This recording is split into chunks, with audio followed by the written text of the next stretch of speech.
like guns? Well, I hope so. Welcome to the wonderful world of firearms and firepower. You're about to have a rare opportunity to see some of the world's most powerful and deadly weapons in blazing action. But before we get to the long guns, the silencers, and the full auto weapons, we're going to start with a look at a wide variety of handgun ammunition. We're going to be testing each of these pistols and several types of handgun ammunition to provide you with a visual comparison of the relative power of handgun ammunition.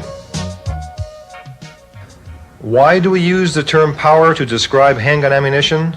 Well, power really means one thing: the ability of the bullet to destroy human or animal tissue.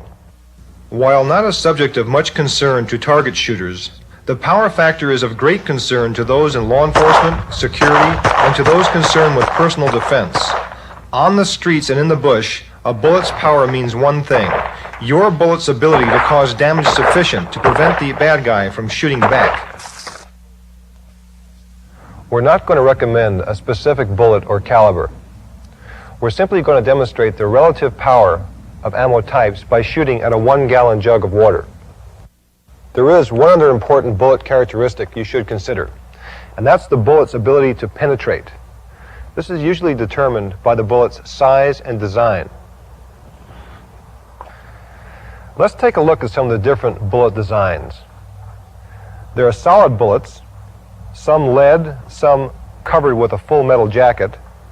There are hollow point types, and there are special frangible bullets, like the shot shell or the Glaser safety slug. The variety in bullet design results from the penetration factor. You want a bullet with sufficient penetration to pierce a man's coat, a leather jacket, or a wallet, but you don't want it to have sufficient penetration to penetrate through the body and come out the other side. That's why hollow points were invented.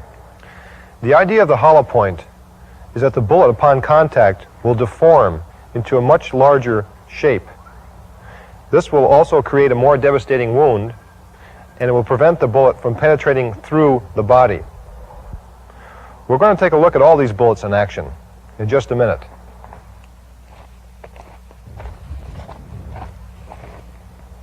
I'm using a 3/4-inch pine board in front of the jug to simulate a bone or other hard material. Let's try it.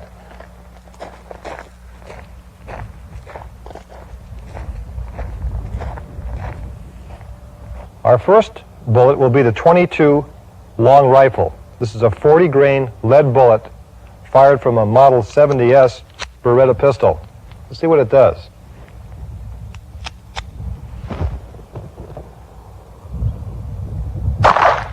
Good.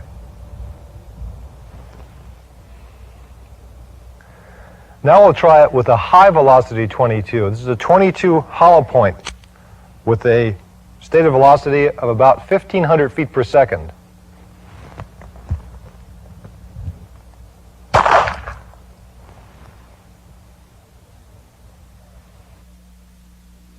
Now we're going to try the .25 automatic. Yes, 25 is a bigger number than 22, but the power of a 25 is much reduced from that of a 22. This is a 50-grain bullet at about 800 feet per second.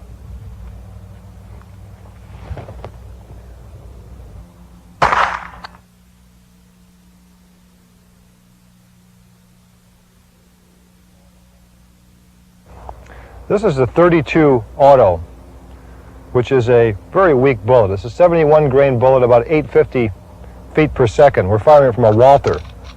This is a full metal jacketed bullet. We'll see what it does.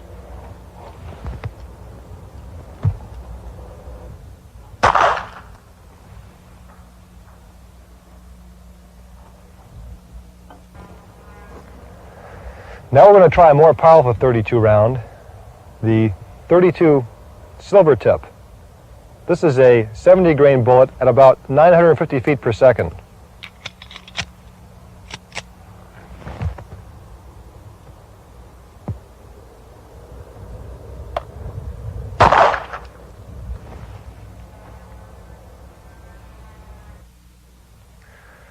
Now we're into what is considered the minimum for a defensive weapon.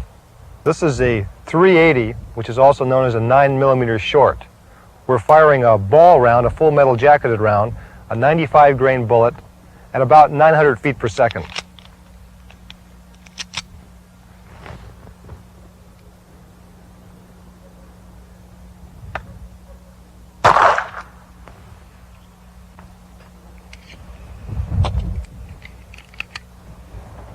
Now we're starting to see some reaction from the water jug. We're going to use a 380 Super Vel. This is an 88 grain bullet, jacketed hollow point at about 1100 feet per second.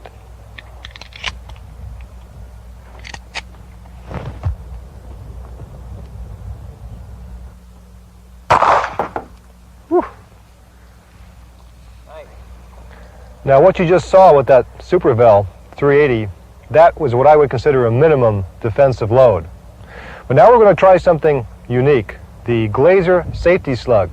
This is a special bullet designed not to ricochet and not to penetrate, but to do maximum damage, as you will soon see.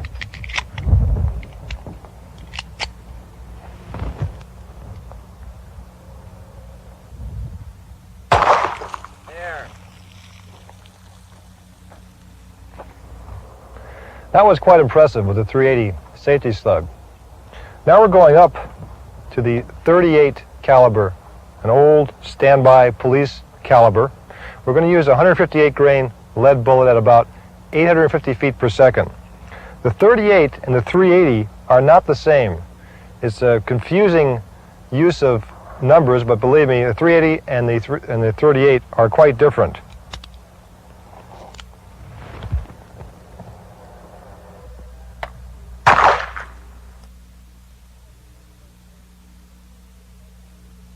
That wasn't too impressive.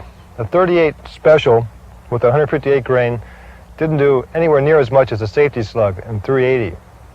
But now we're going to use a more powerful 38 bullet, a jacketed soft point bullet. This is a 110 grain Super Vel, which is about 1250 feet per second.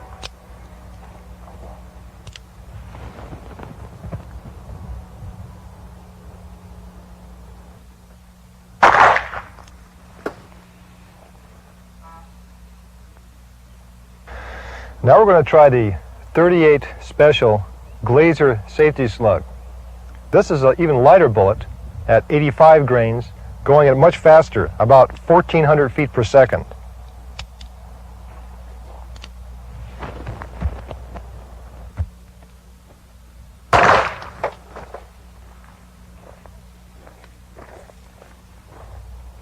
Now we're with the 38 Super.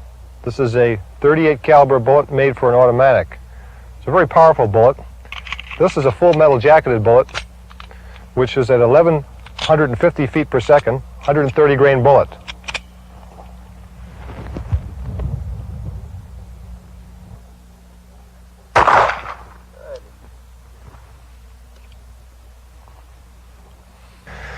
Now we're going to try the 9mm full metal jacket. This is probably the most popular military cartridge in the world. This is a 123 grain bullet at 1125 feet per second.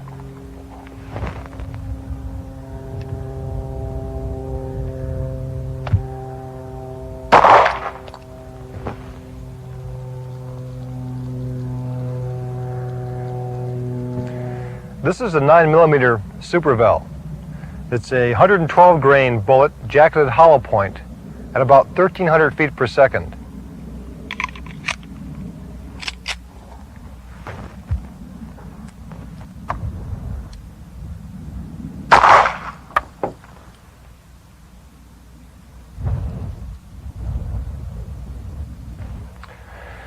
Now we'll try the 9mm Glazer Safety Slug.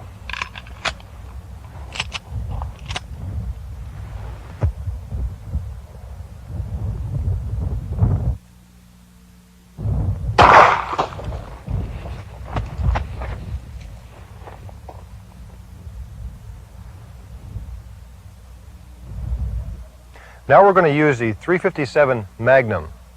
This is a 158 grain bullet at about 1400 feet per second.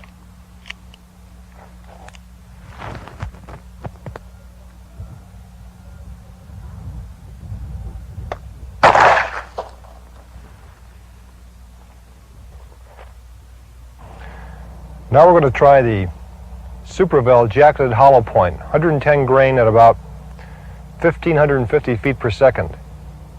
Very powerful bullet.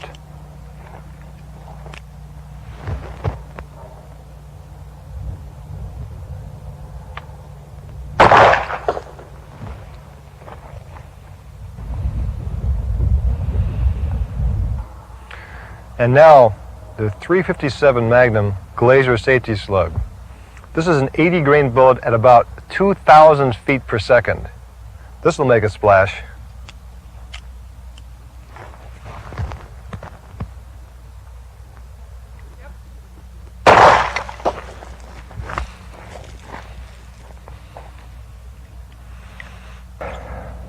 This is the .45 ACP, one of the most famous rounds in the world, one of the most popular rounds in the world. It's a 230 grain bullet which travels at about 850 feet per second.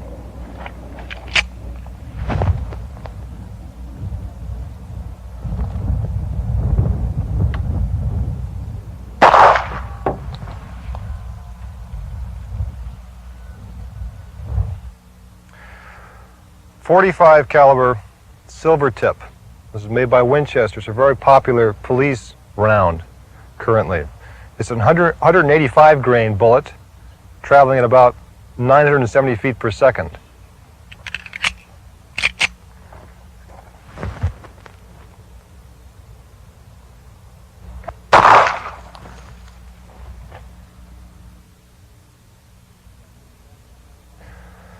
This is the Supervel jacketed hollow point in .45 caliber.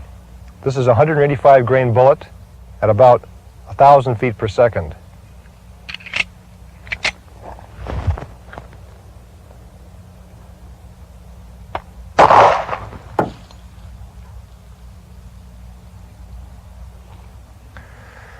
This is the Glazer .45 caliber bullet. It's about an 80 grain bullet at about 1,200 feet per second.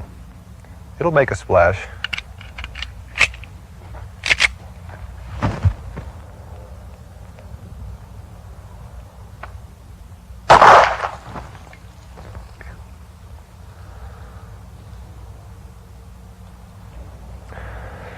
This is a gun.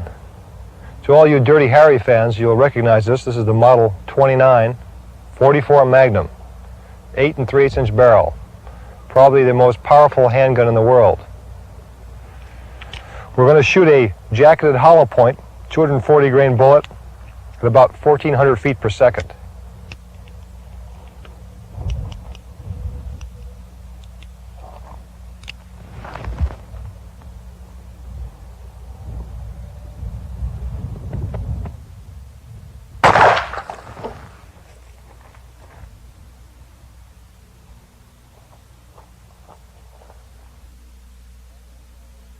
How about that? Well, now we're going to try the .44 Magnum Glazer safety slug, which is about a 168 grain bullet at about 1,800 feet per second. The old nickel-plated Model 29 will do the job.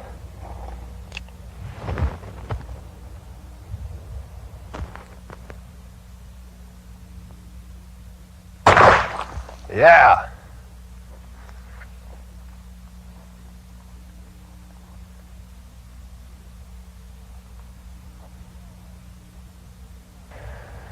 We're going to try a 38 shot shell. This is a small plastic capsule filled with little tiny BBs, number 7 shot. For some reason, there are a lot of people around lately who believe that this is a good defensive load. This bullet was designed to shoot birds or little critters you have a hard time hitting with a bullet. It is not an effective man stopper, and we'll demonstrate it.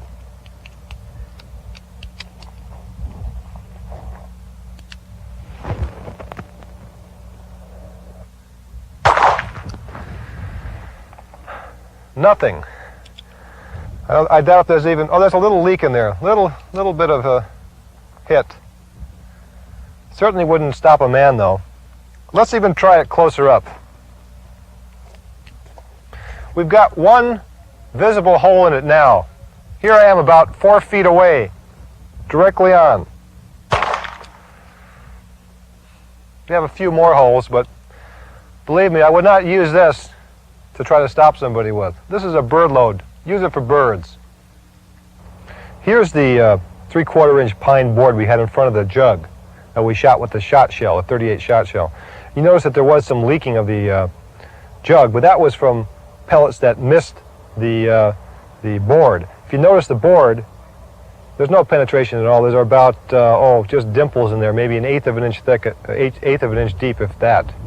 There's no penetration whatsoever. This would never penetrate a bone or even a heavy coat or a jacket. Don't use a 38 shot shell, please.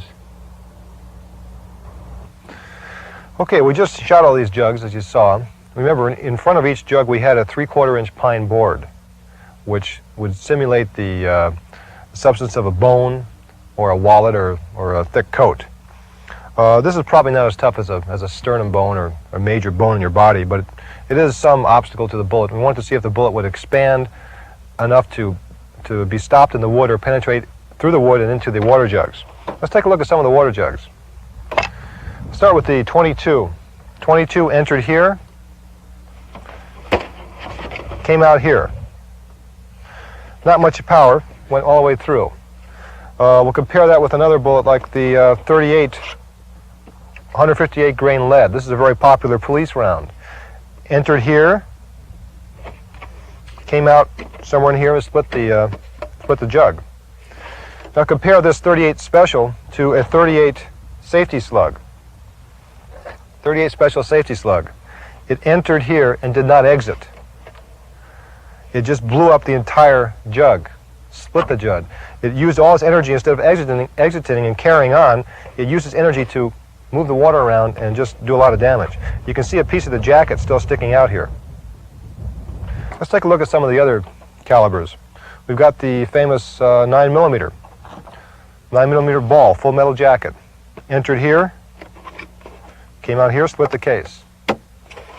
Let's compare that to 357 Magnum. 357, 158 grain lead, just a basic bullet. Entered here and came out somewhere in here. Did quite a bit more damage when you compare that to the 9mm. A lot more power. The 45 ACP, one of the most popular rounds, entered here, came out here. Not too impressive. The 45 safety slug entered here and then just split the entire jug into pieces. A bit more power. The 44 Magnum jacketed hollow point. Not much left to look at. Entered somewhere, I'm not sure where it entered or where it exited, if it did exit, but it destroyed the jug completely. What's there to learn from all this? Well, the most powerful bullet is the largest bullet with the highest velocity. That's pretty clear. But large caliber handguns recoil quite severely, which, for most people, makes them difficult to control, especially for the second shot. Large caliber handguns are also relatively heavy and difficult to conceal. So while the most powerful bullet is best, it is often not the most practical. You should use what you have just seen to consider the differences among different calibers and bullet types and decide for yourself. We've learned something about bullet power, but what about bullet penetration, practical penetration? We've taped a target inside this car. We're going to shoot through the door to test penetration from a 357 Magnum. This is a Python 6-inch barrel. First bullet we'll be using is the full metal jacket.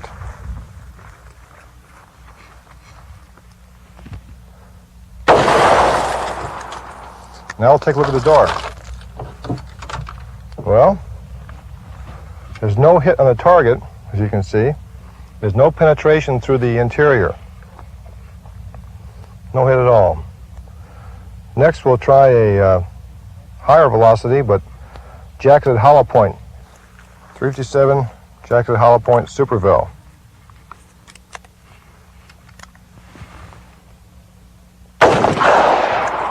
Ooh, a lot more powerful.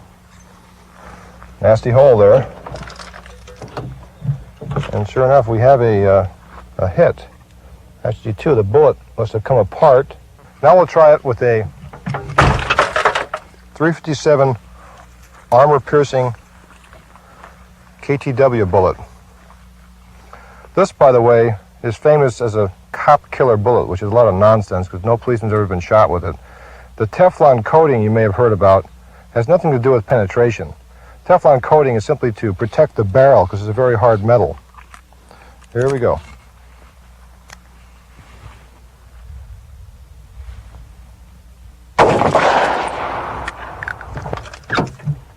And we have a hole in the target, one nice hole.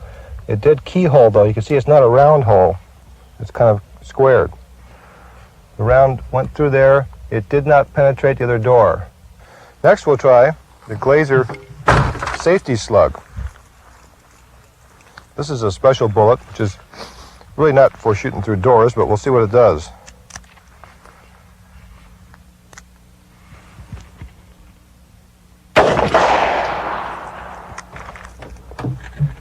But no hit on the target, no penetration through here, through the door. This is the area where it was hit.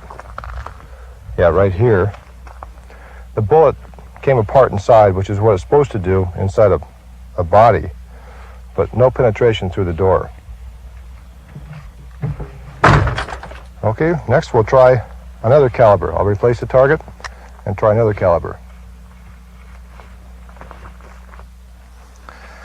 Now we'll try 38 Special, favorite police logo. We're going to fire it out of the same gun. As most of you know, a 357 Magnum and a 38 fire from the same gun. A 357 can fire both 38s and 357 Magnums. First one we're going to try is the 158 grain jacketed, full metal jacket bullet, standard bullet.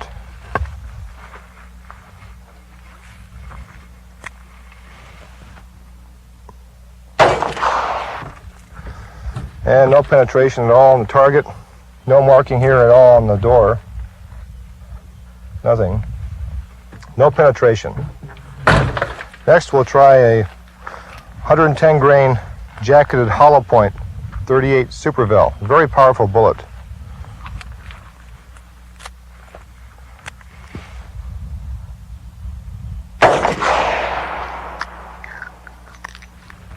But once again, well, we got a little dimple here. That wouldn't hurt anyone.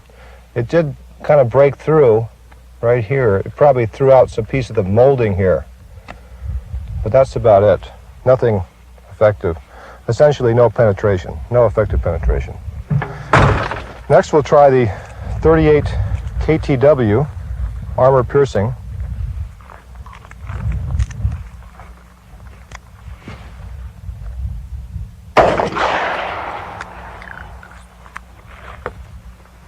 And let's see what we got.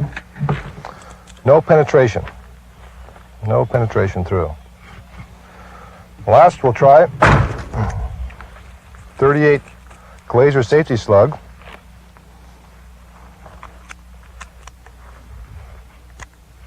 So I doubt it will make through, but we'll try it.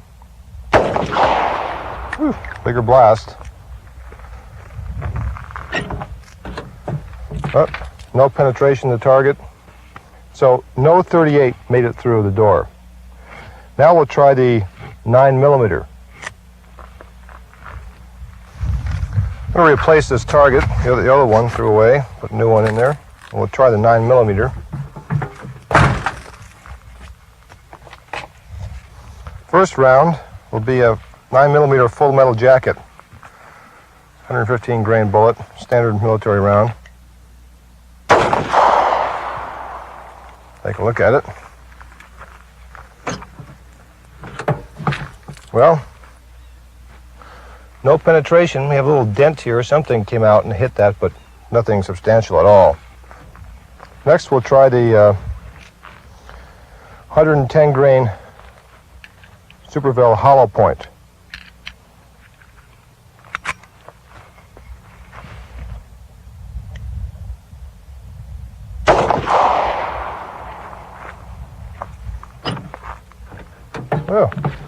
Well, we got a lot of junk here, but nothing substantial.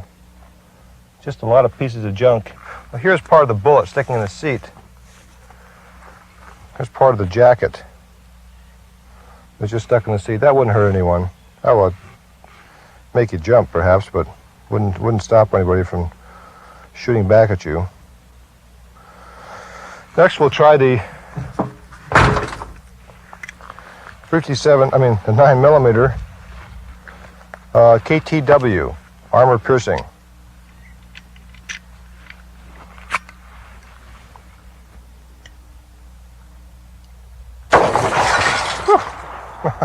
Blew the other window out.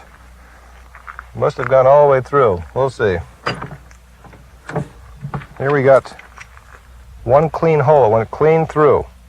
9mm KTW went clean through and into the other door. I can't quite see if it where it hit, but it was powerful enough to jar the other door to break the other window. Powerful. Last, we'll try the 9mm Glazer safety slug.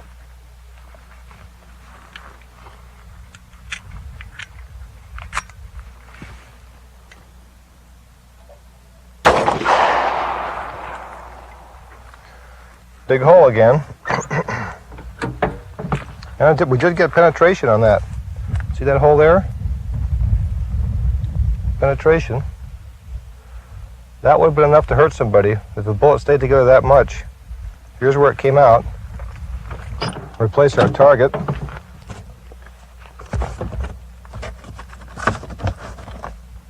This guy's going to be in pain very soon. Because we've got the 44 Magnum 6-inch barrel. First round is a 220 grain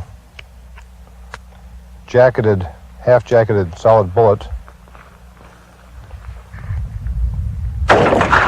Whew.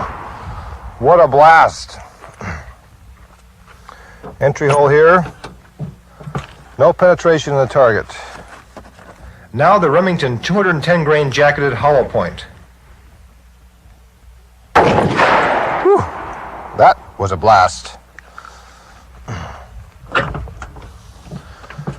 No penetration. But we'll go on and try the next one, which is the KTW 44 Magnum armor piercing.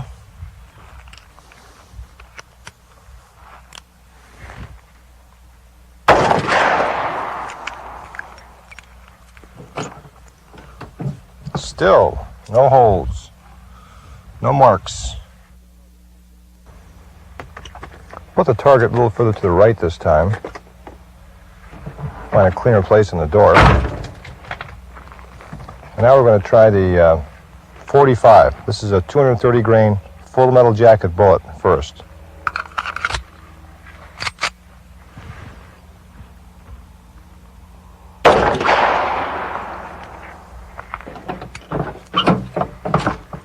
Well, no penetration.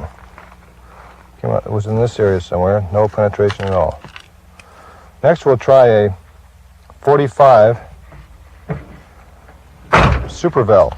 It's 185 grain jacketed hollow point.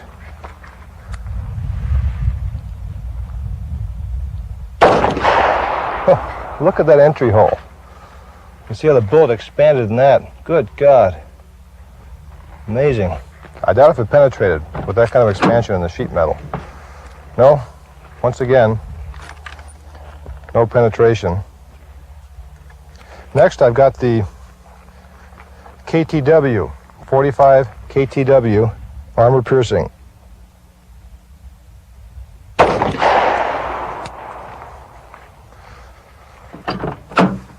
Now there we got a penetration. Moderately clean hole. That was a good penetration. The last one we'll try is the Glazer safety slug.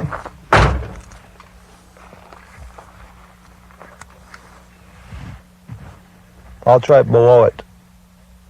A lot of kick to that, I'll tell you. Big hole going in. But once again, no penetration. That's the same hole we had from the KTW.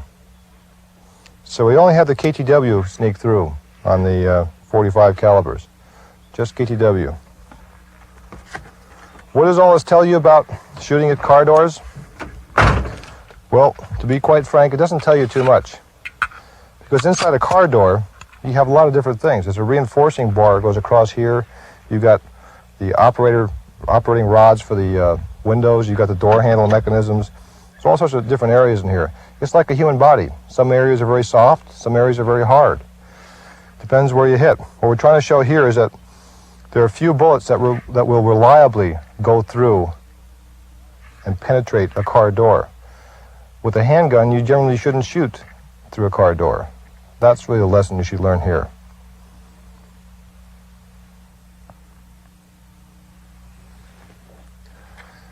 This is a 12-gauge shotgun, one of the most popular weapons in the world. A shotgun is a very versatile weapon as it can fire a wide variety of ammunition. Perhaps the most common type of shotgun ammunition is the birdshot shell, which is used in hunting ducks, pheasant, and other small animals. It comes in a variety of sizes. This is a number 10 shot, little tiny BBs. It is not very effective against humans unless fired at close range. This is the 00 buck round, which fires 9 .32 caliber pellets, a very effective man-stopper. This is the 12-gauge shotgun slug. The slug itself weighs either 1 ounce or 1 ounce and a quarter. It'll do tremendous damage to man or animal.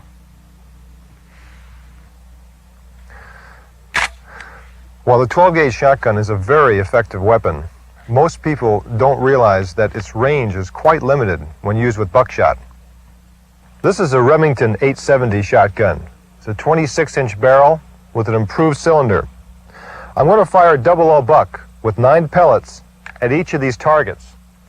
The target ranges are 5 meters, 10 meters, 15, 25, and 35.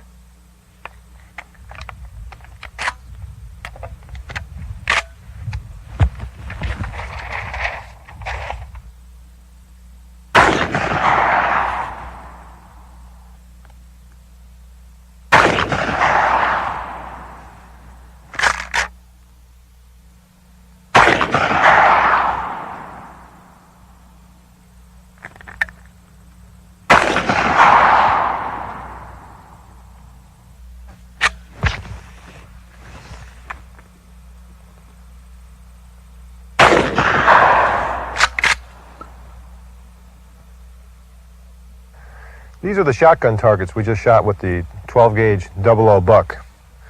At 5 meters, we've got a nice pattern here. 1, 2, 3, 4, 5, 6, 7, 8, 9. The large hole is caused by the wadding inside the shotgun shell, as is this little dent. This wadding wouldn't hurt anyone.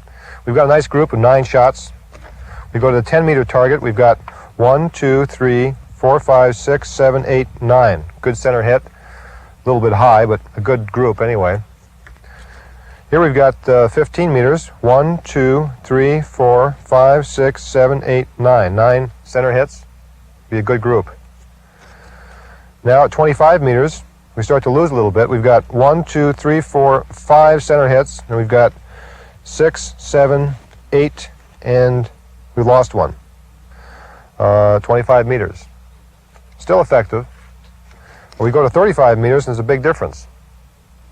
Here we've got 1, 2, 3 hits, and 1 center hit. And here a peripheral hit, so we've got 4 total out of 9. We lost more than 50% of our pellets. The difference between the 35 and 25, you can see that again. 25, 35. The point is, at this range, you've lost your advantage with a shotgun. A shotgun is not effective at this range. At this range, you should use a pistol or a rifle. But what about penetration?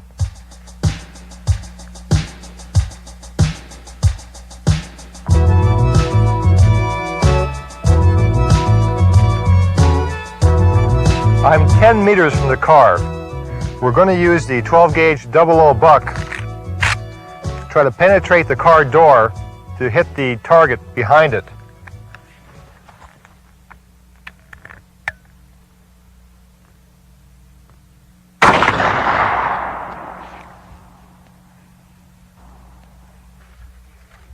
Well, here we've got a nice group. We've got our 9 pellets. 1, 2, 3, 4, 5, 6, 7, 8, 9. The glass was shattered not by being hit by a pellet, but because of the concussion. Now, we'll take a look at the target. There's your target. No hits at all. There was no penetration. Look at the upholstery here, and we take a look, and got hit by a piece of glass, but there's no penetration through the upholstery. There's a little dent here from one pellet, but not very effective against the car door. Now we're going to try 1-ounce rifled slug. I'm going to fire 2 shots just to make it less of a random occurrence, and we'll try that door again.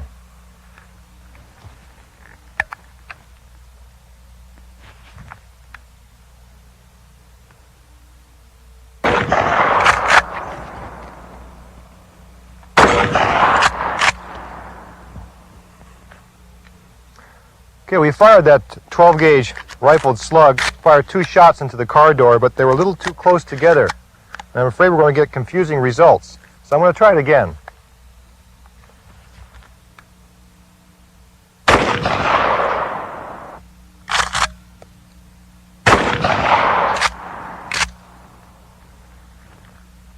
Here we have our 4 rifled slug hits. 1 here, 1 here, and these are the first 2 we fired, which is almost the same hole. Now we'll take a look at the target. Well, we've got 3 distinct holes. This is the first one or the second one. I can't tell if it's one went through there or they both went through there, or just where one was stopped inside the door. You have the second one here, third one and fourth one here. Look at the inside of the door. We can certainly see the penetrations. We've got 1 here, 1 here, and this is where it was either 1 or 2. But I've got a surprise for you.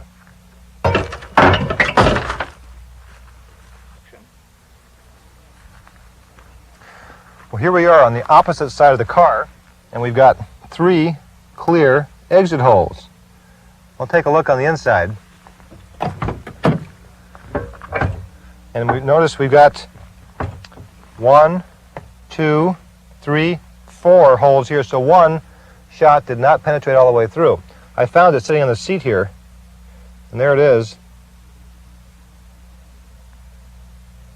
Apparently bounced out of the inside of the door, just rested on the seat.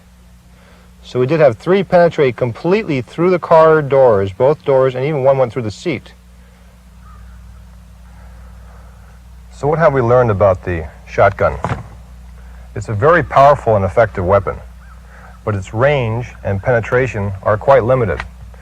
Now that's not necessarily a bad thing, because there are many times you might want to have a weapon that just has limited range and penetration, such as if you were firing from inside a house, in a room. You wouldn't want the rounds to penetrate into another room.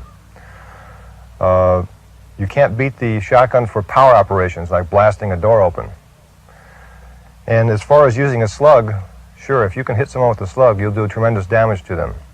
But if you're going to use a shotgun like a rifle, why not use a real rifle? Some people suggest that you keep a slug round handy and you can convert the shotgun to a rifle whenever you need it by just adding the slug round. If you try to do that in a stressful situation, believe me, it's going to be nothing but fumble city. A shotgun should be used as a shotgun. There's no other weapon that can provide you with as much firepower at close range, and for that, the shotgun is superb.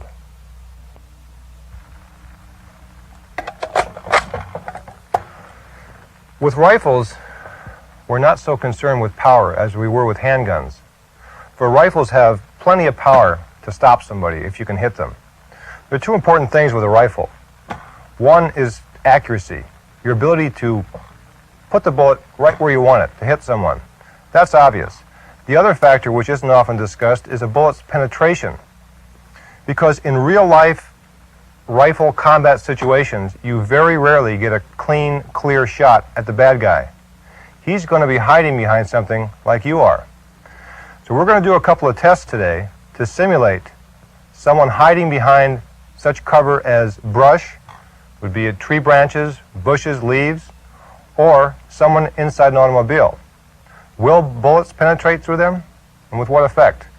We'll find out These rifles represent, with one exception, modern combat rifles used by armies and law enforcement agencies around the world. First is the AR-15 or M16. This happens to be a civilian version, a semi-automatic version of the M16, which is currently in service with the United States Armed Forces as well as the armed forces of many other nations. This is a civilian version of the AK-47. It's made in Finland. It's called a Valmet. It fires the same round as the AK-47. This is the finest battle rifle in the world, in my opinion, the FN-FAL.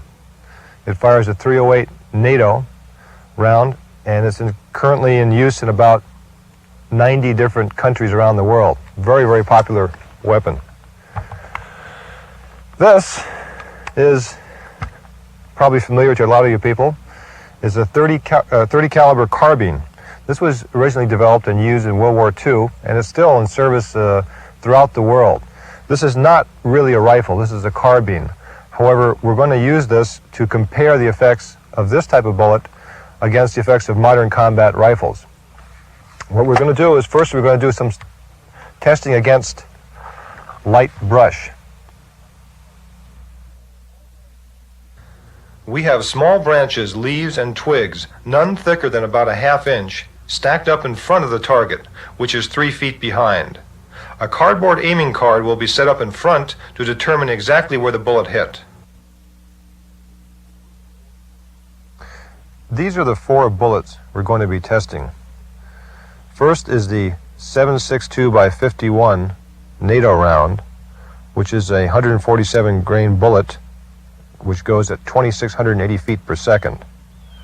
The 7.62 refers to the diameter of the bullet, 51 the length of the case. Next we have the 223. This is a 55 grain bullet at 3,200 feet per second. It's used in the AR-15 or the M16. Then we have the 7.62 by 39, which is a 122 grain bullet at 2,300 feet per second. This is a round found in the AK-47 in use by Soviet countries and other communist countries and terrorists around the world. Then we have the little fellow here, which is the carbine bullet, 30 carbine. It's a 120 grain bullet at 1,900 feet per second. We're going to test all of these bullets against the same type of objects to give you a visual comparison. This is the AR-15, which fires the same bullet as the M16. It's almost an M16. 223. And we're going to test it against this brush.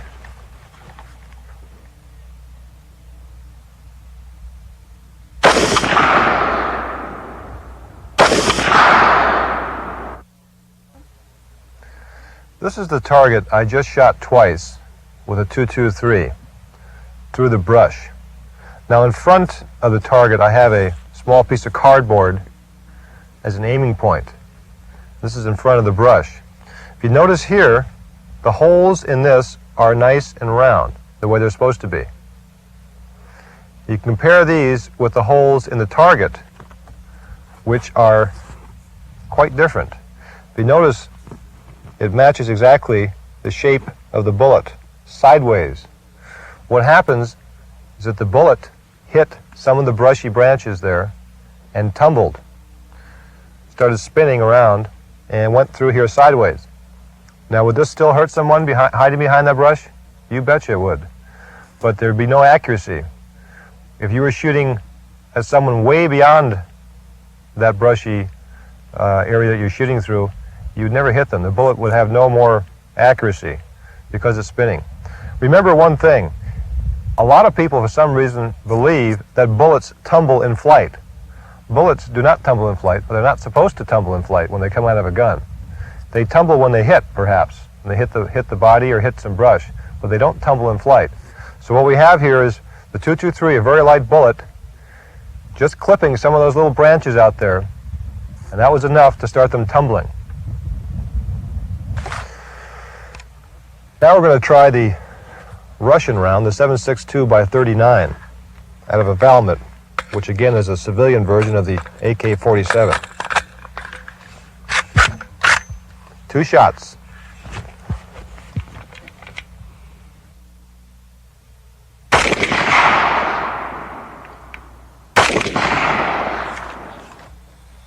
Here's our 7.62 by 39. You see 1 round went through straight, 1 round completely went through sideways. You notice the front plate here. I shot about like this, and notice the distance between these 2 hits. Now, when I take this away, you see how that bullet, the bottom bullet, went through, tumbled, and went in a completely different direction. It's probably going up for a while.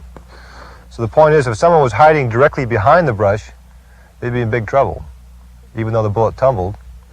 But if they weren't, if they're further away, the bullet would have missed them. This bullet would have. This bullet may not have hit any brush. It may just have touched a couple of branches or real light ones. We don't really know. This is the 308 NATO, or 7.62 by 51, fired from a FN. I'll fire 2 shots.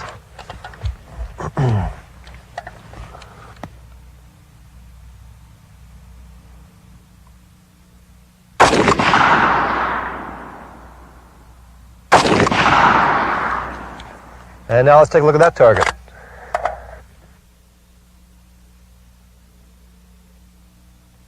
Well, let's take a look at that. Thank you. Here's the head.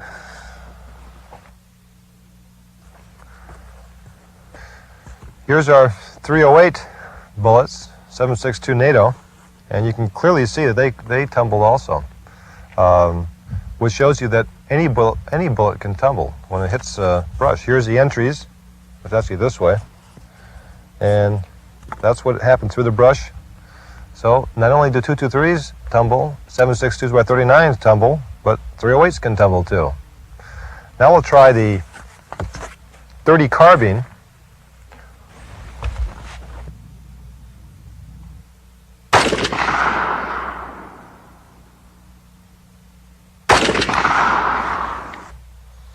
Here's our 30 caliber carbine target.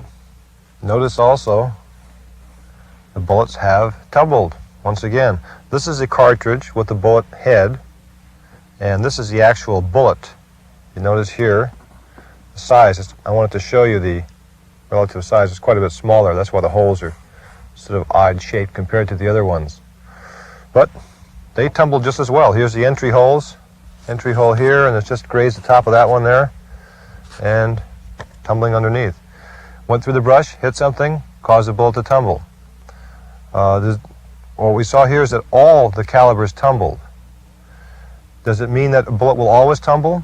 No, it doesn't. It depends on what it hits, how it hits it. But what you can be sure of is that a bullet is capable of tumbling.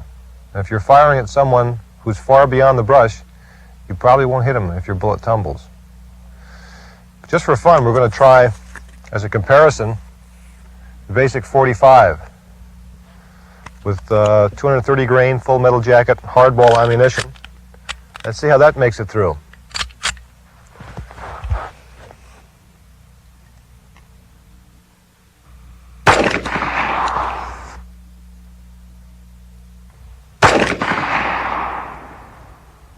Here's the 45 ball, which went in here. You see there's 2 holes right there, very close together. And you can see the spread, how they did tumble. They hit the wood and they also tumbled. These are not standard 45 entry holes. A standard 45 entry hole is a nice concentric round hole. So it also tumbled. Next we'll be trying something a little more interesting. You notice the difference in sizes. We get up to this. This is a 50 caliber bullet, which we're going to fire out of a 50 caliber rifle. This is Bruce MacArthur. And Bruce, you built this gun out of scratch? Yes, I did. It's a 50 caliber rifle. How much does it weigh? 34 pounds. 34 pounds. How far can you shoot with this thing? Now, the range of the projectile is 4 miles. Accuracy is about 1,800 to 2,000 yards. Good God. What kind of accuracy do you get at 2,000 yards? I've never fired it that far. What's the furthest you ever fired it? 500's been the furthest, and I can get about 3-inch groups at 500. Amazing. Well, you think you can penetrate that brush? I'll give it a try. Okay.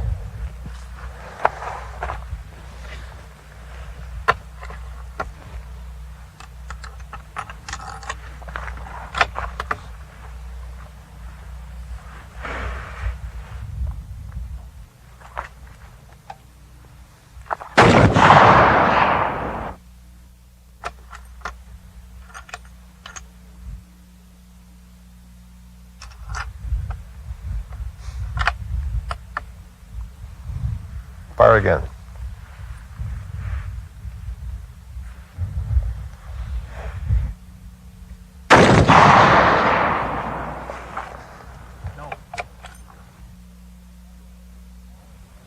Here's our 50 caliber target, and much to my surprise, the bullets also tumbled. Here's how they went in. They went through the brush, came out that way. This is a 700 grain bullet, an enormous bullet, tremendous power. But even that was deflected slightly by the little branches we have set up. What's the conclusion? All bullets are capable of tumbling, even with light brush. Something you should remember. This is standard quarter-inch plate glass, the type commonly found in any store window. We're going to see if firing a rifle bullet through the plate glass will deflect the bullet significantly. The glass has been placed at a 20-degree angle to the bullet's path.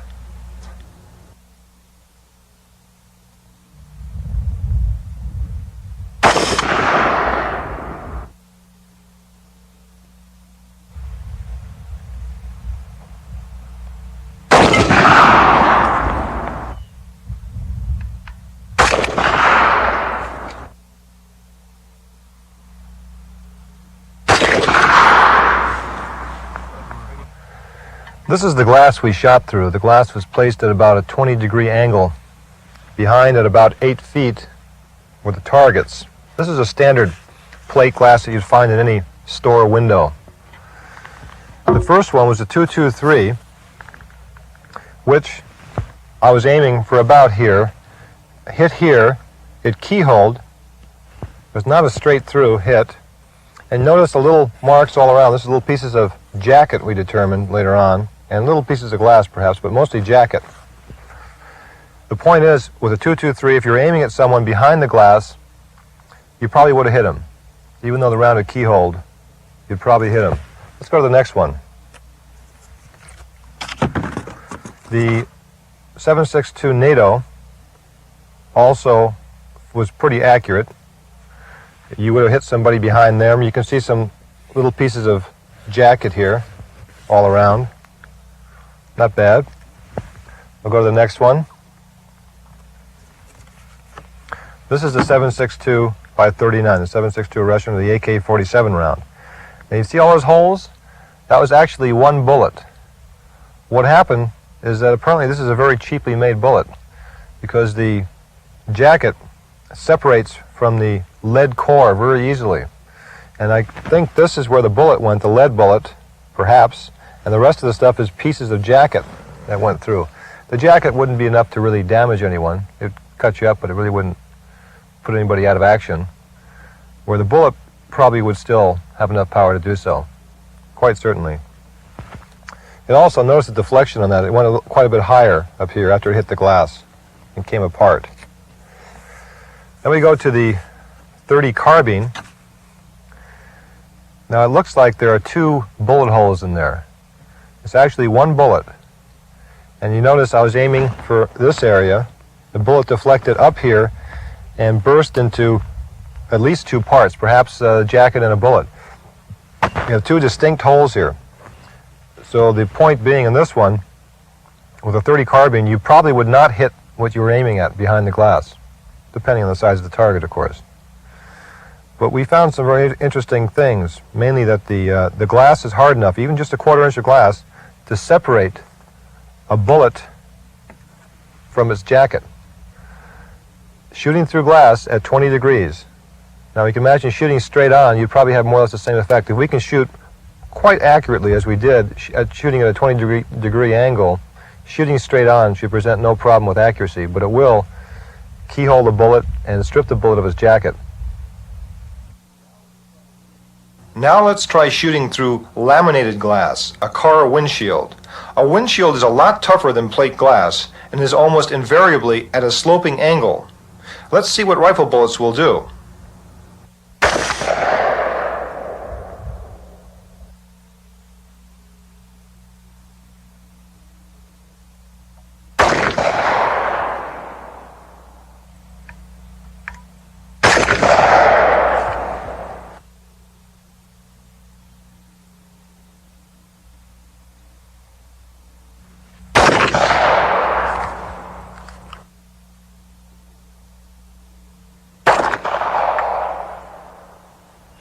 Here are the results of our auto windshield test. We shot at targets which were simulating passengers in the front seat of a car. We shot through the windshield at about 40 meters. First one was a 223. You notice the numerous perforations. What happened, I was aiming about here. The bullet struck here. The jacket was stripped from the bullet. We found pieces of jacket all through here on the other side. The bullet still had sufficient power to penetrate through the front seat into the back seat, and it probably stuck somewhere in the trunk. But it was sufficient enough to go through the windshield and hit somebody, and it was quite accurate. Now we'll try the 308. Notice the two distinct holes. This is about where I was aiming. I moved my point of aim so I wouldn't hit the same hole. And we had two holes there. It was also the jacket being stripped from the bullet. Once again, this bullet had sufficient power not only to go through the back of the front seat, but through a bulletproof vest we had. Well, we had a bulletproof vest which is designed to stop pistols, and we thought it would stop the fragments, but it had quite a bit of power. Went quite all the way through it. This is the 7.62 by 39, the AK-47 round. The accuracy you can't quite tell from the target itself because you don't know where I was aiming, but I can tell you the accuracy was okay. I was aiming at about this area, but notice how the keyhole, severe keyholing here and here. The bullet just completely came apart. It did have quite a bit of power still left in it probably to penetrate. It penetrated through another layer of vest we had there, but it just disintegrated virtually. The jacket was stripped from the body. .30 carbine. Once again, we have two holes, and this one we worked at and recovered the pieces, and we found the bullet, which is a piece of lead, which I think went through this hole, and we also found the jacket. This is the stripped jacket. It's just mushroomed out and stripped. This is a .30 carbine. Now the .30 carbine actually deflected quite a bit from where I was aiming. So, and this stopped very easily in the vest. Just for interest, we also decided to try a 45 pistol, 45 ACP pistol, and this is the results we got. It penetrated through the window and hit very accurately at the point of aim. It did keyhole though. It did change. You can see from here, this is not the way a 45 bullet should look, a bullet hole should look. The bullet did keyhole and go through with sufficient force to injure someone. So the conclusions in this, I have to say that the windshield didn't stop any bullet. It didn't deflect any bullet sufficiently to make the bullet ineffective. The bullets went through and still hit hard enough to do damage. This is an AR-15 firing a .223 caliber bullet, 55 grain. We're going to try it against the car door. Let's pretend we're in Beirut trying to stop a car bomber.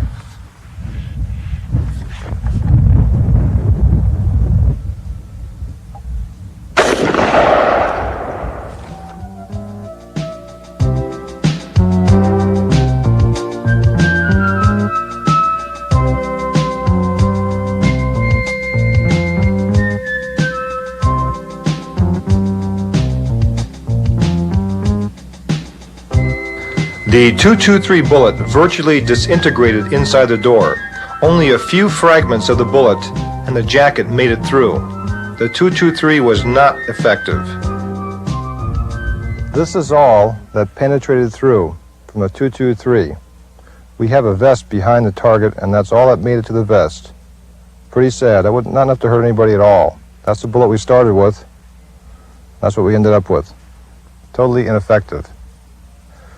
If that were a terrorist, suicide terrorist in a car with explosives, the .223 bullet would not have stopped him with that car, with that door, with that shot. Frankly, I wouldn't trust a 223 in a car door. Let's try a 308.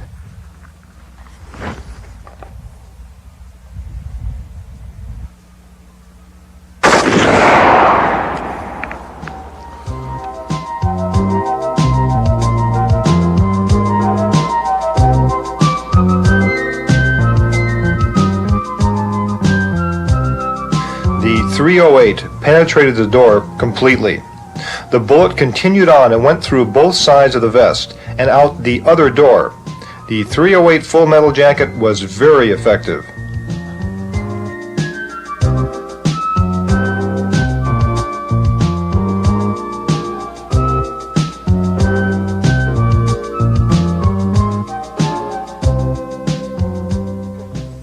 This is the Valmet, the semi-automatic version of the AK-47, firing a 7.62 by 39 bullet. We'll try it on the door.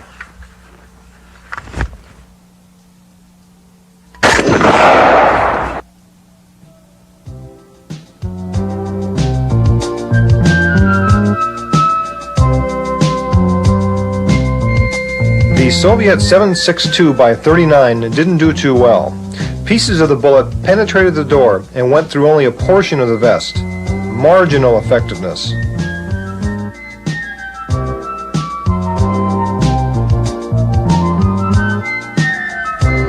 .30 caliber carbine, World War II favorite, firing 120 grain bullet, full metal jacket. See how it does.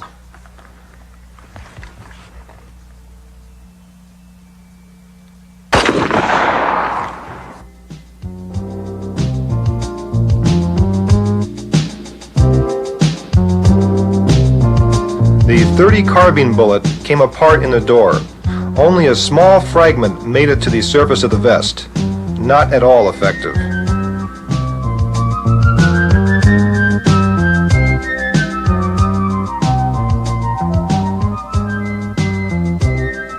Let's see what 100 rounds of .45 from a Thompson submachine gun will do to a door.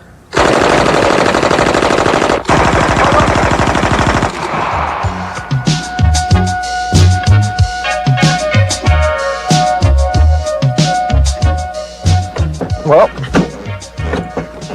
this is what 100 rounds, 45 ACP from the Thompson did. Looking here, I can only see about 30 or 40 holes, but you've actually fired 100 rounds, so you got a real tight group. Some went through. I can't open the door, but I'll show you the target.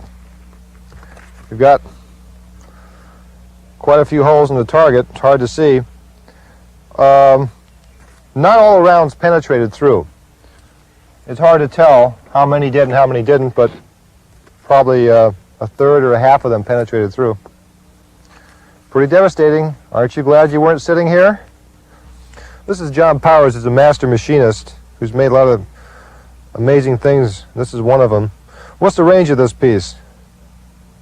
Depends how good a shot you are. If you're real good, 2,000 yards 2,000 yards. on a 18-inch target. Amazing. Well, we don't have 2,000 yards, but what we're going to do is we're going to try this just for the Downing Thomases. We're going to try this against the car. You saw some other things penetrate a car. We're going to see if the 50 caliber will penetrate the car. You ready to do it? Sure.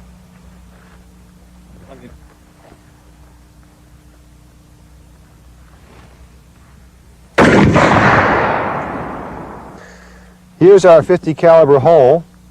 It went into the door. It came out of the door, went through the target, of course. I have a surprise for you. It also went through, it's heavy, half-inch piece of steel. So you can imagine that it also went through the other side of the door, which it certainly did. It came out and God knows where it ended up. 50 caliber, you'll have no problem going through a car. You're looking at a fuel tank, a standard vehicle fuel tank. It's filled about a quarter filled with gasoline. Now you've all seen movies in which they shoot at cars and the cars blow up into a big ball of flame. Now we're going to shoot right at the gas tank so we know we hit it. Let's see if we can set it on fire. We're going to use ball, standard 308 ball, and we're also going to use 308 tracer. Let's try the ball first. 2 shots.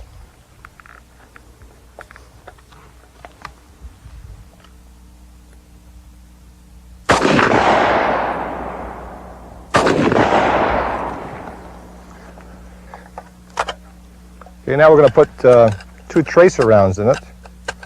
I didn't see any flash of smoke out there. Thank you. We'll try some tracer rounds.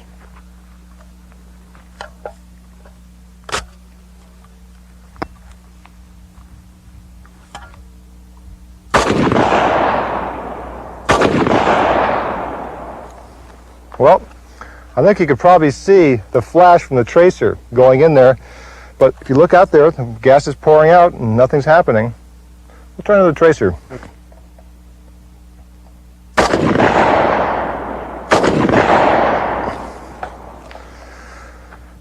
I'd say tracer is not too effective in starting a gas tank on fire. Just for the heck of it, we're going to try 223 tracer. We tried 308 tracer, didn't do anything. We'll try a couple of these, 2 rounds.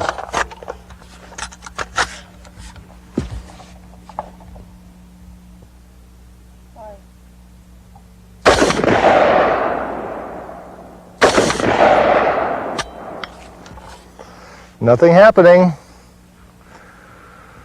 So much for tracer.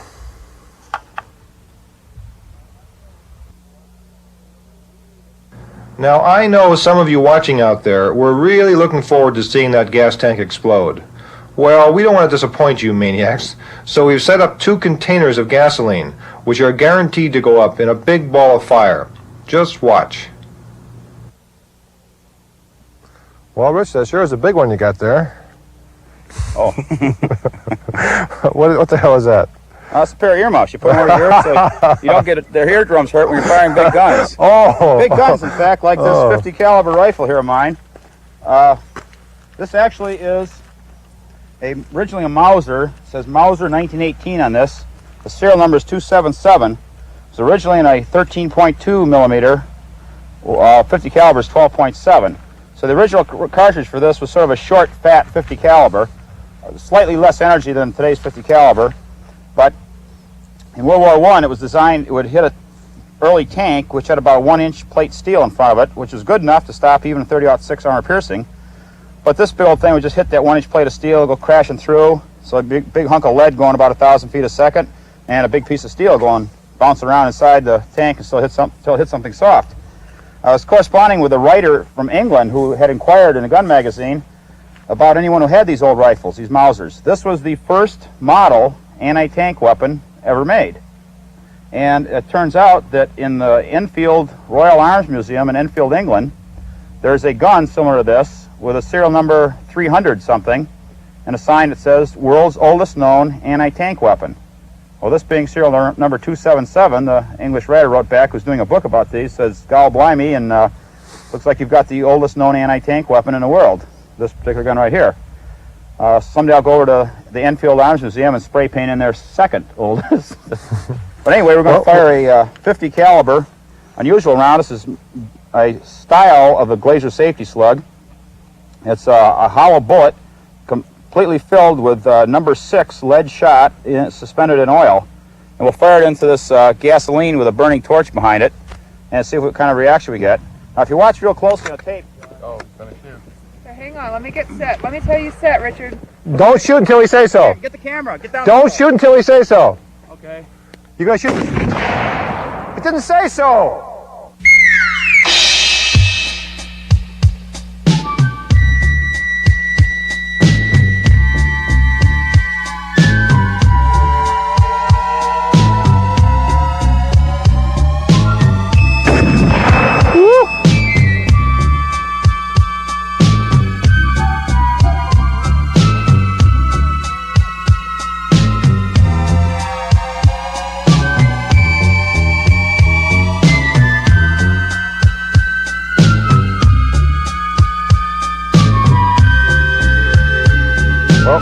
This is a bulletproof vest designed to stop rifles.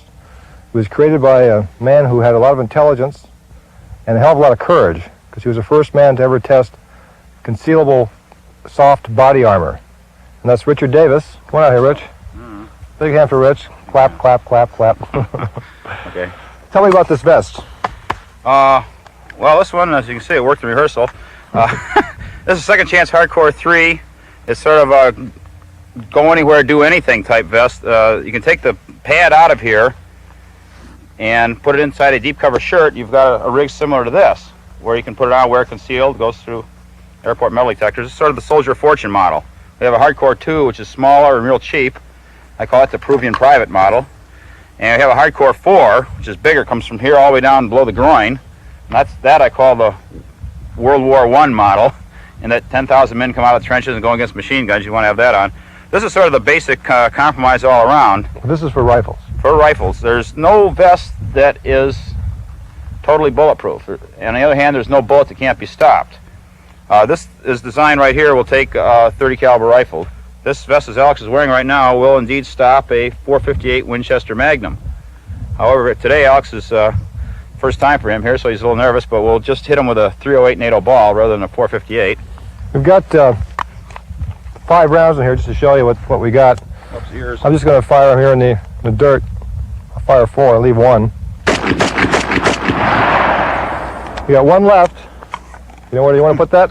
Yeah, I guess. Carefully, please. Okay. I'll put my glasses on so I don't get any blasts in my face. Show you the confidence I got in Richard Safety and on. his vest. Okay, you got your hands behind your back. Notice how he's standing with it. He's not all hunched forward like this. The impact of a rifle bullet will not knock you over. Oh, that's one of the things I want to show you. Okay. That's true. Thanks for reminding me. Alex is leaning back on his heels here. I'm going to stay at 1 foot. What? Well, can you juggle while we do this? I'll just stay bound. I can't hold my foot up that long, but Okay. a bullet does not knock you down.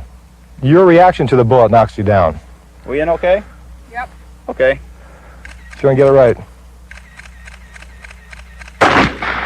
There it is. Really didn't feel like much less than a punch. No, I'm just kidding. I was kidding, folks. There's hardly any blow to it all. If you think about it, the physics involved, the energy received can't be more than the energy transmitted, which means if the bullet had enough power to knock you down, it would also knock down the man firing it. Lower, yeah. So there's not much to it. What happens is, just as Richard once pointed out, if you come up and stick somebody in the ass with a pin, the guy's going to jump into the air. It's not the force of the pin, it's just your reaction to it.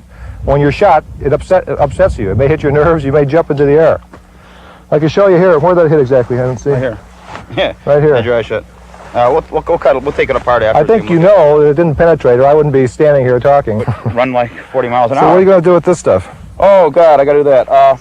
Okay, basically this is a soft second chance, and I'll say to police I'm doing this for is that I've got to do this maybe twice a week, and you guys do it once every 20 years.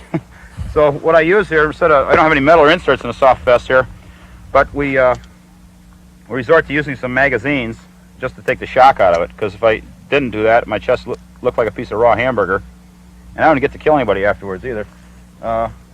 This is the fairly stiff load. This is the Federal 3/4 jacket 44 Magnum. It's a 220 grain bullet, and you see the jacket comes up and around there. We'll stuff 6 of these buggers in here. No point that my fingers leave my hands. And we'll spin the cylinder. Better hope this thing works, I guess.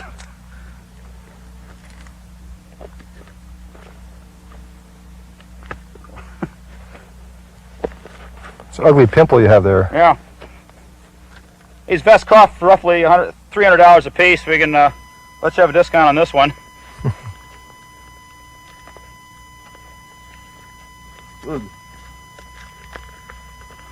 I got the magazine. Let's get the magazine up here.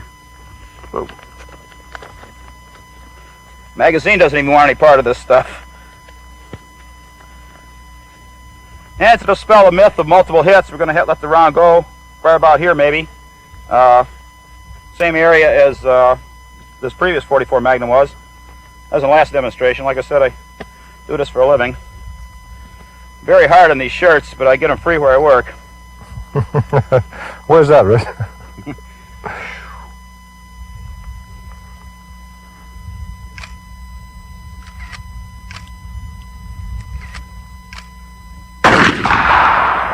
Boy, I hate that. Anyway,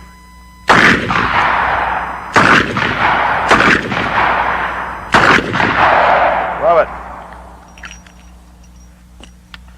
Looks like you're a little bit pregnant there. Anyway, again, the vest would not puff up that much in real life here with the shirt holding it down or anything. But the real purpose of the magazines is not to stop the bullet, right? Yeah, the magazine didn't stop the bullet. The vest itself stopped it. It's just to prevent see you the, from getting all carved up inside. All right. Big bruise. Ah.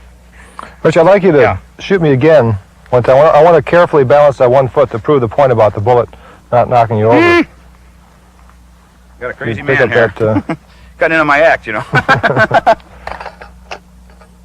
now be careful. Magazine lashing out for a little while. Okay, one round. NATO ball.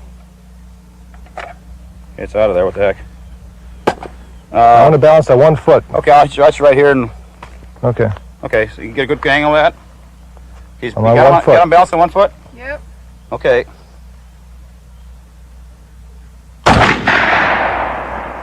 Nothing to it. Just a lot of fluff.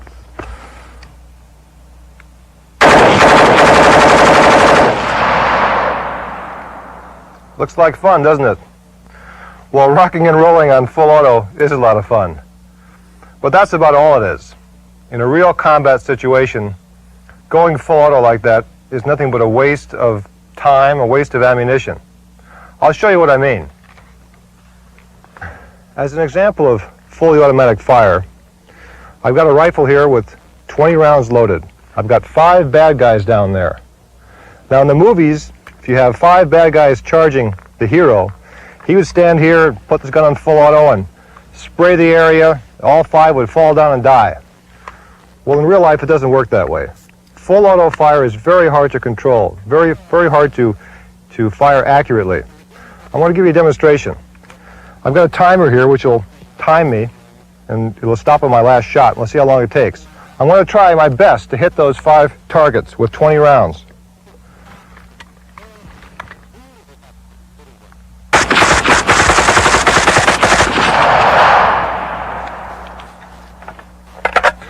Let's take a look at the targets.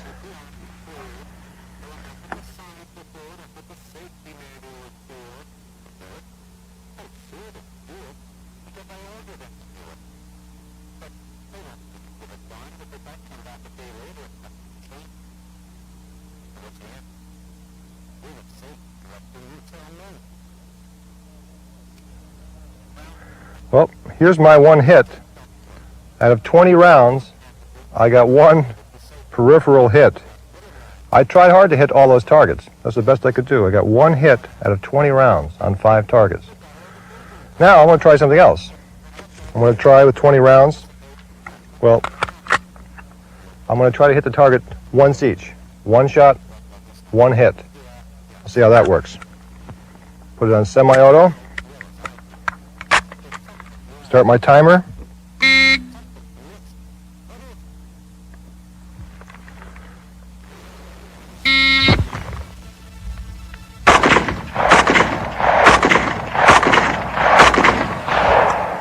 Now we'll take a look at the target.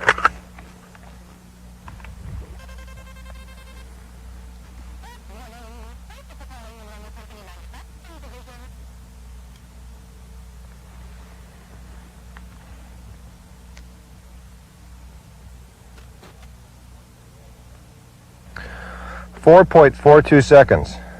That's not bad for 5 well-aimed shots, as opposed to just under 3 seconds for 20 shots, which provided only 1 marginal hit.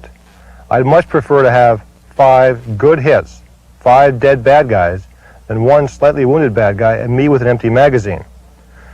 Sure, firing full auto is a lot more fun. You feel like Sergeant Rock, you make a lot of noise, a lot of blast, kick up a lot of dust, but I'd rather have the hits. Slower, controlled fire is much more effective than full auto fire. I'll give you another demonstration. Now we've moved the center target quite a bit closer, about 25 meters from here. I'm going to fire on full auto a 3-round burst. I'm going to hold on the center of the target and fire 3 rounds, and we'll see what result I get.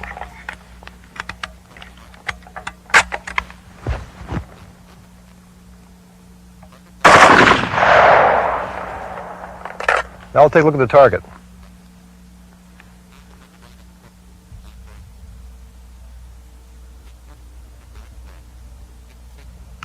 Here's the target I just shot at about 25 meters with a 3-round burst from the FN. I've got one hit. This is just a staple mark. I aimed here, pulled the trigger, one went in here, the other two went up here somewhere as the muzzle climbed up. I hope you remember all this next time you think about firing full auto.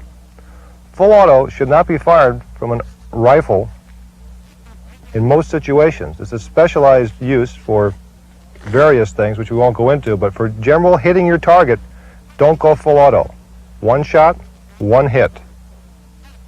Well, after doing this test with the target at 25 meters with a 3-round burst on full auto, these 4 people, our entire crew, wanted to try it themselves. This is ranging from beginner to advanced shooters. None of them could do it. Even little Gary Morgan there, our best boy, tried firing at the dirt the first shot. His second shot hit here somewhere, and the third one went over the top. Everyone tried real hard, even Bruce Gray. He couldn't do it. 3-round bursts at 25 meters, they can only get 1 round on the target. Remember that. If you read the paper or watch TV news, you've probably heard about the .357 Magnum, the bullet so powerful it can penetrate an engine block. That's what they tell you on TV. I've heard this so often, I think they teach it in journalism school. It's an absolute bunch of nonsense, as we'll soon find out. Here is an engine block.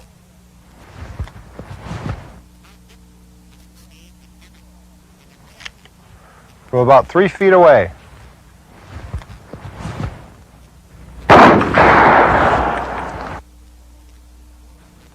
So much for the going through an engine block with a .357 Magnum.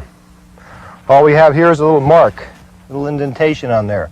That was a 150 grain full metal jacketed bullet. We'll try it with something a little more penetrative.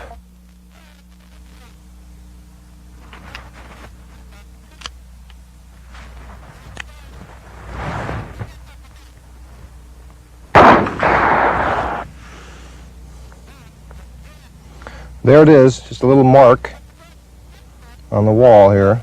No denting, no penetration whatsoever. So much for the police bullet which can go through an engine block. Next time you hear that stuff on TV, you know the truth. You also should keep in mind that if the press can't get this little bit of technical data straight, you should think more than twice when they discuss more complex issues like nuclear energy or the MX missile.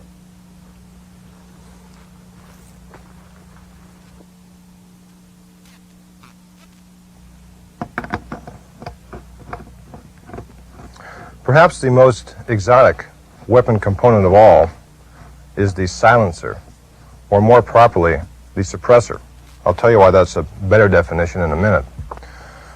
The job of the suppressor is to make a gun quieter, to reduce the sound of a gunshot. And it does that by internally having a set of baffles and an expansion chamber in this particular model, which absorbs some of the energy of the gas here, and here it retards the speed of the gas. And the gas escaping is what makes a lot of the noise. Now, a suppressor, this may look big to you, but this is about what you need for an effective suppressor for a .45. You've probably seen movies. Hollywood loves suppressors, or they call them silencers. Generally, their suppressors or silencers are about the size of a cigar tube, or about half that size, much smaller than this. It's all nonsense, what you see in the movies. They're not effective at all, and what's even more ridiculous is that for some reason Hollywood seems to prefer putting suppressors on revolvers. A suppressor on a revolver will not work hardly at all, because in a revolver you have a gap here between the cylinder and the barrel. Some gas comes out here normally, and when you put a suppressor on the end, it increases the pressure up here, which increases the amount of gas coming out here and increases the noise. Why Hollywood continues to show revolvers with silencers on them, I don't know, but it's just another technical inaccuracy. Getting back to a real suppressor, suppressor can be used effectively only on certain rounds, certain calibers, because if a bullet is faster than the speed of sound, it will create a sonic boom itself.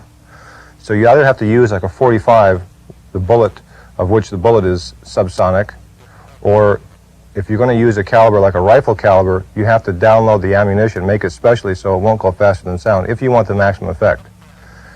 We're going to demonstrate it so you can see just how quiet a silencer is. If you never had a chance to see a real or hear a real suppressor in action, you're about to. But I hate to disappoint to people who watch a lot of TV. It's going to be a little bit louder than that you hear in the movies and on TV. We'll try it.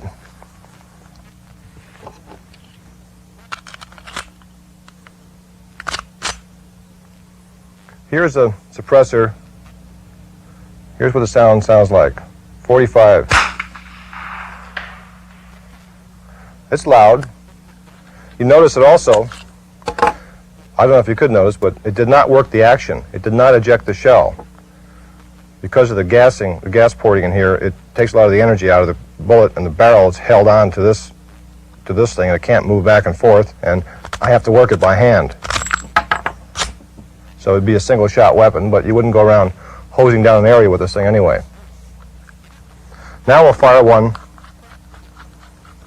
without the suppressor. You can hear the difference.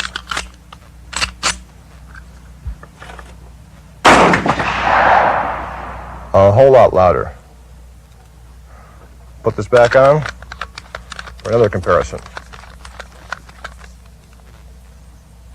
Here we go. A lot more pleasant to the ear. This is the Ingram M10 45 caliber submachine gun with a suppressor. And doesn't that look like a bad guy to you over there? Sure does to me.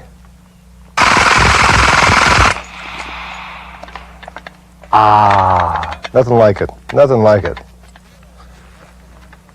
That was 30 rounds in 1.5 seconds. Real firepower.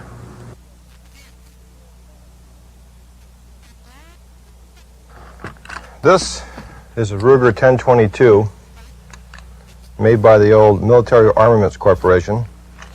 It's got a suppressor, an integral suppressor on it. It's probably the most fun gun there is to shoot because there's no kick being a 22 and there's very little noise.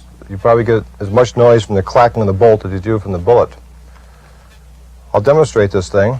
First I'll fire a 22 Ruger without a suppressor. We'll hear the difference. Here's without a suppressor. And here's with a suppressor. Now that's quiet. That is really quiet.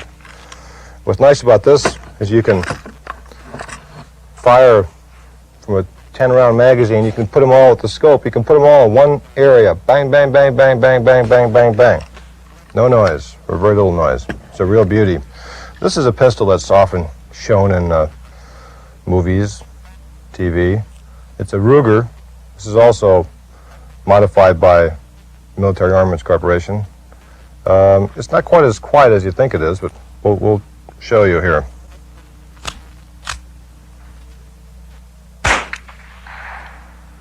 That'll get your attention. That's a far cry from but it's a lot quieter than not having one.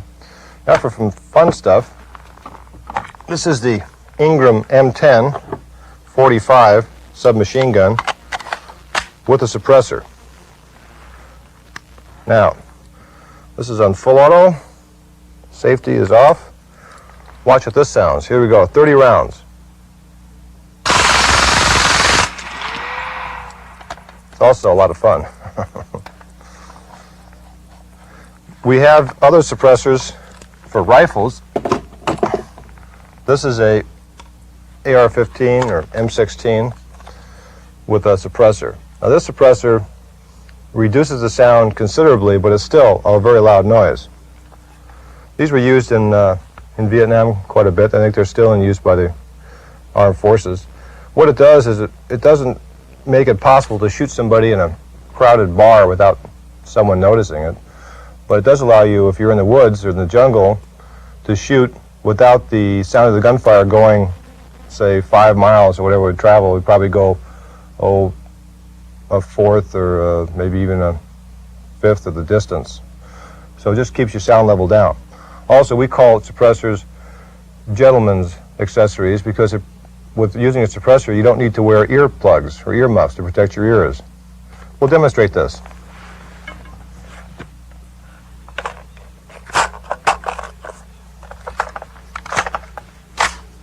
Okay, here's a 223 with a suppressor.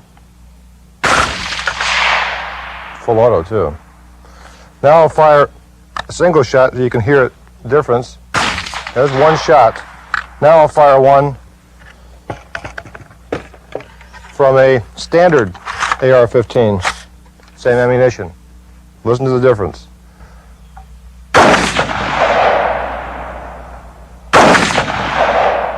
Quite distinct.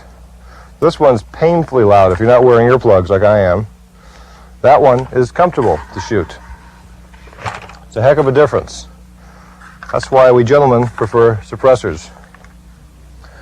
Here are two .22 caliber long rifle bullets. This is a standard velocity. It's just under 1,100 feet per second. This one's about 1,500 feet per second. Now what we're going to demonstrate with this is that this one does not quite break the sound barrier, and this one does. I'm going to fire one round of this and one round of this type through the suppressed weapon, and you'll hear the difference.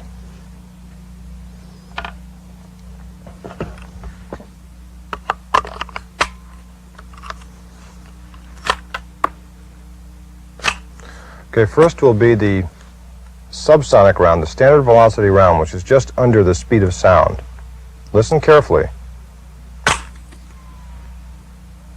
A little ricochet out there. Now, we'll try the supersonic round, high velocity round.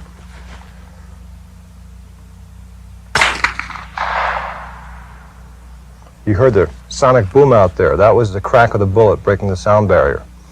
Wasn't that much difference in noise here, but out there, it's quite a bit of difference.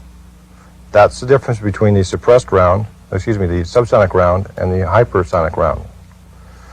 That's why suppressor is only effective with rounds which are subsonic.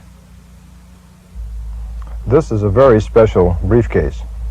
It's a bit more than an ordinary briefcase. We open this up, and surprise, we have an M11 with a suppressor ready for action. Out here, we have a card. There's actually a hole where the bullet will come out of. Look at that. Without opening it, you can just reach your hand under here, pull the lever, and fire the weapon. Well, hello there. I'm just an ordinary businessman on his way to work with his little briefcase. And then I can hold it up like this. If I see somebody I know, like, oh, there's Comrade General over there. Let's say hello to Comrade General. Hello, Comrade General. You go on about your business, you see. Let's take a look at that. Now, it's not advisable to open up your case after you've done the work with like a lot of people around.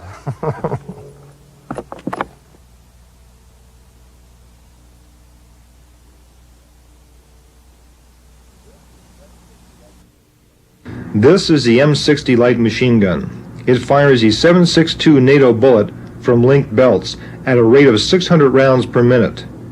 It's currently in service with U.S. and other nations.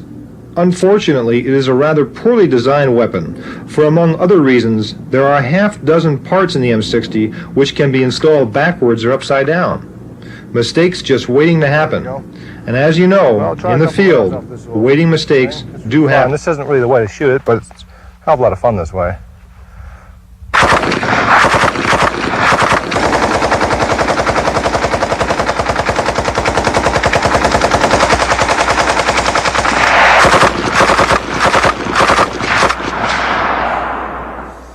Gee, this is post-ammo letdown.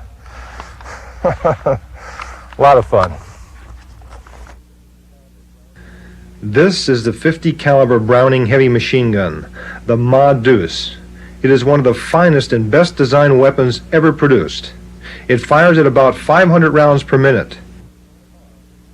This is a car, which we thought would make a good target for the 50. Have a close look at it. This poor car is going to be hit with 100 rounds of 50 caliber ball, tracer, and armor-piercing incendiary bullets. The 50, on its tripod, is locked down so it can't move left to right or up and down.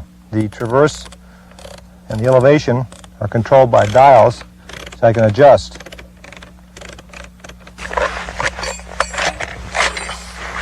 Here we go.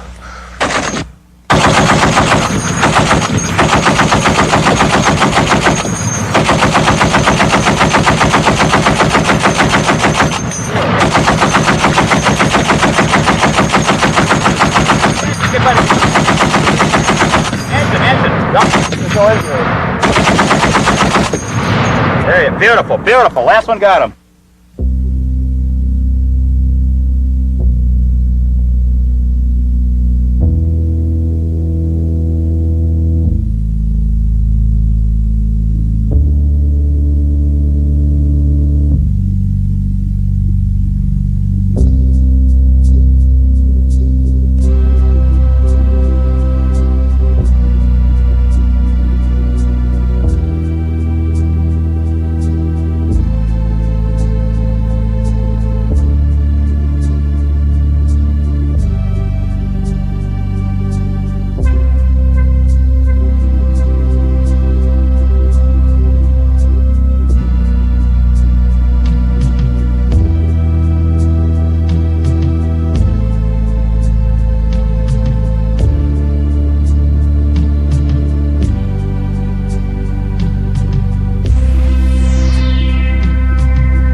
Now this is dynamite, and dynamite has nothing to do with firearms, but we had another car we had to get rid of, so we thought it might be interesting to see it blown up. 16 sticks of 80% dynamite were used, 3 behind each wheel, and 1 stick inside next to each door.